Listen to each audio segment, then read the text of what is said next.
இயேசு கிறிஸ்துவின் இனிய நாமத்தில் வாழ்த்துக்கள். 2 ராஜாக்கள் 7ஆம் அதிகாரம் 3ஆம் வசனத்திலிருந்து ஒரு சம்பவம் சொல்லப்படுகிறது. குஷ்டரோகிகளாகிய 4 பேர் ஒழுங்குமுக வாசலில் இருந்தார்கள். அவர்கள் ஒருவரை ஒருவர் நோக்கி, நாம் இங்கே இருந்து சாக வேண்டியது என்ன? பட்டணத்திற்குள் போவோம் என்றாலும் பட்டணத்திலும் பஞ்சம் உண்டாயிருக்கிறதினால் அங்கே சாவோம். நாம் இங்கே இருந்தாலும் சாவோம். ஆகையால் இப்பொழுது சீரியருடைய இராணுவத்திற்கு போவோம் வாருங்கள். அவர்கள் நம்மை உயிரோடே வைத்தால் பிழைக்கிறோம், நம்மை கொன்றால் சாகிறோம் என்று சொல்லி சீரியருடைய இராணுவத்திற்கு அவர் போக இருட்டோடே எழுந்திருந்து சீரியருடைய பாளையத்திலே முன்னணியில் வந்தபொழுது அங்கே ஒருவரும் இல்லை.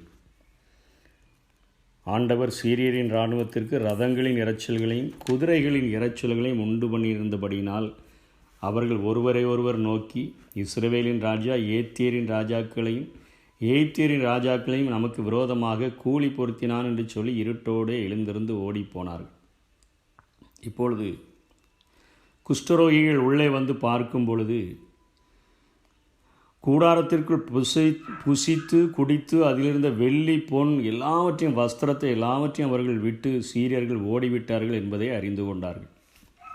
ஒவ்வொரு கூடாரத்திற்குள்ளாக போய் அவர்கள் அங்கே இருக்கிற அந்த சீரியரின் கூடாரங்களுக்குள்ளே அந்த டென்ட்டுக்குள்ளே இருக்கிற பொன் வெள்ளி மற்றும் சாப்பாடு காரியங்கள் இவைகளை எல்லாம் அவர்கள் எடுத்துக்கொண்டு வந்துவிட்டு தான் அவர்களுக்குள்ளாக ஒரு காரியத்தை பேசுகிறார்கள்.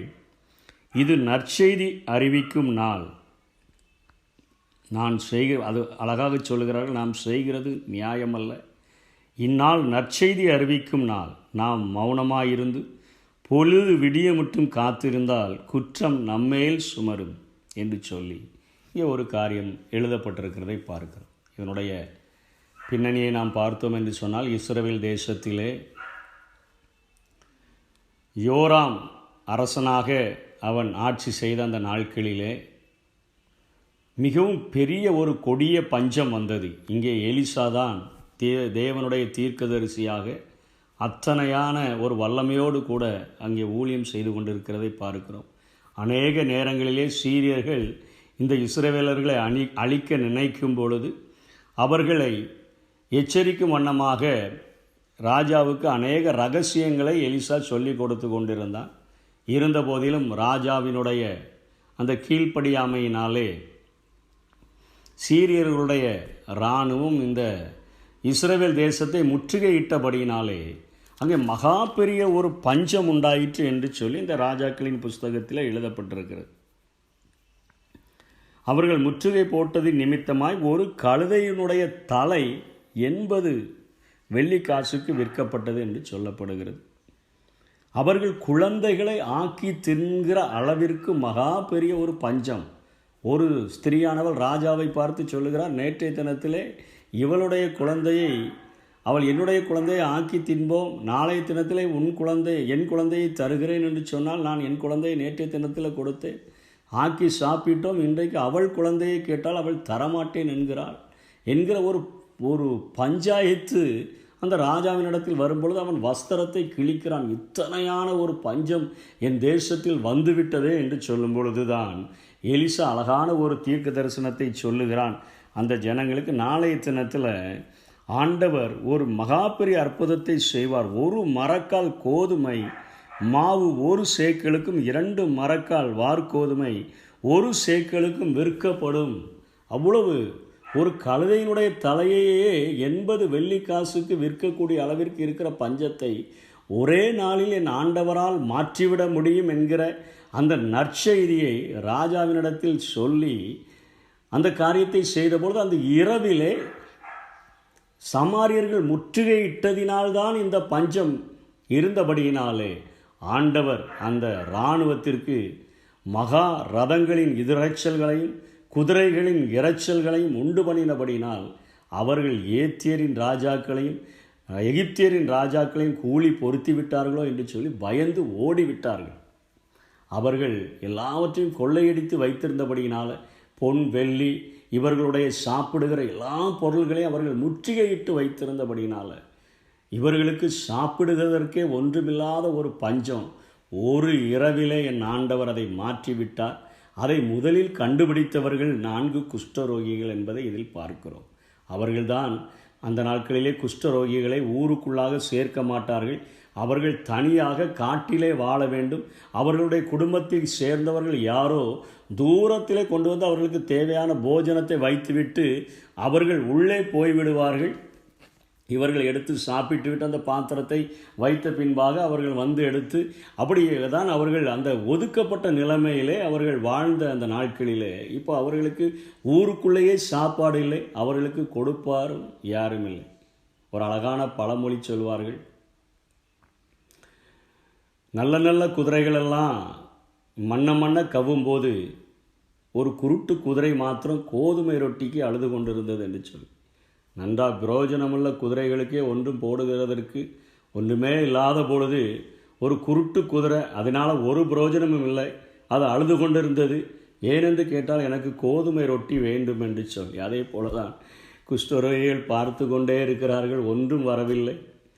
இனிமேல் ஊருக்குள்ளேயும் பஞ்சம் நமக்கு ஒன்றும் வராது, நாம் இங்கே இருந்தால் செத்து விடுவோம், சீரியரின் இராணுவங்களுக்குள்ளாய் போய் பார்க்கலாம் என்று சொல்லி அவர்கள் போகும்பொழுது தான் தேவனுடைய செய்த கிரியைகளை கண்டு கொண்டு சொல்லுகிறார்கள்.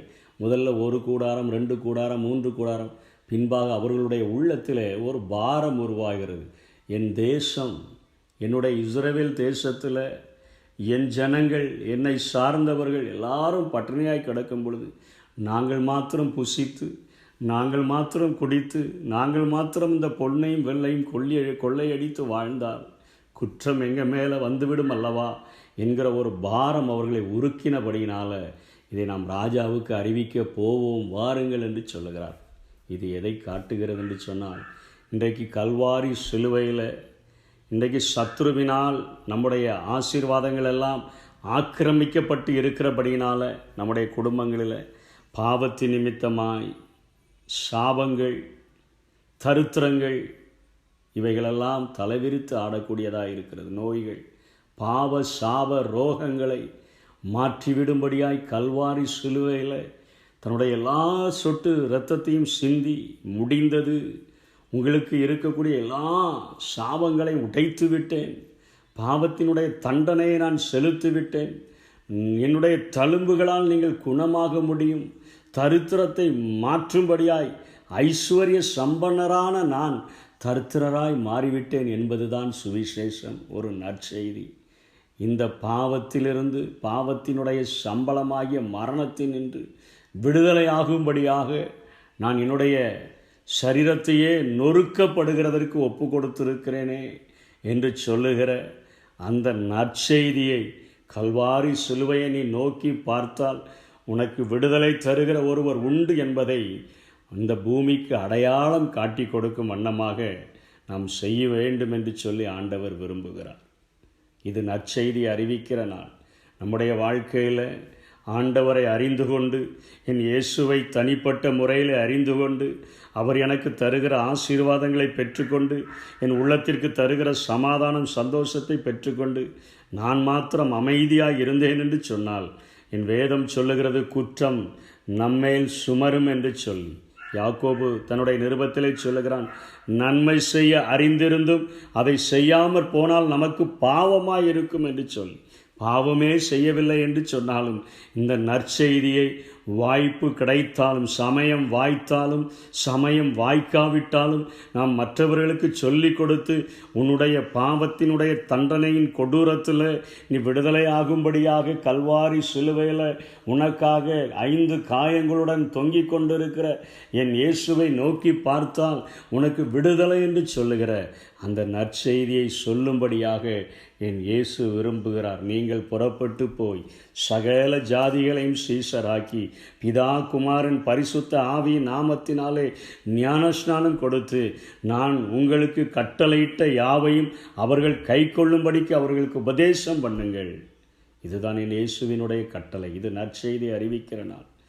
பாவத்தின் கொடூரத்தில், வறுமையில், வேதனையில், கண்ணீரில் கிடக்கிற ஜனங்களுக்கு நாம் இப்படிப்பட்ட ஒரு சந்தோஷமான செய்தியை, ஒரு சுவிசேஷத்தை அறிவிப்போம் என்று சொன்னால் அவர்களும் எழுந்து வந்து அந்த தேவனுடைய ராஜ்யத்திற்கு பங்குள்ளவர்களாய் மாற முடியும்.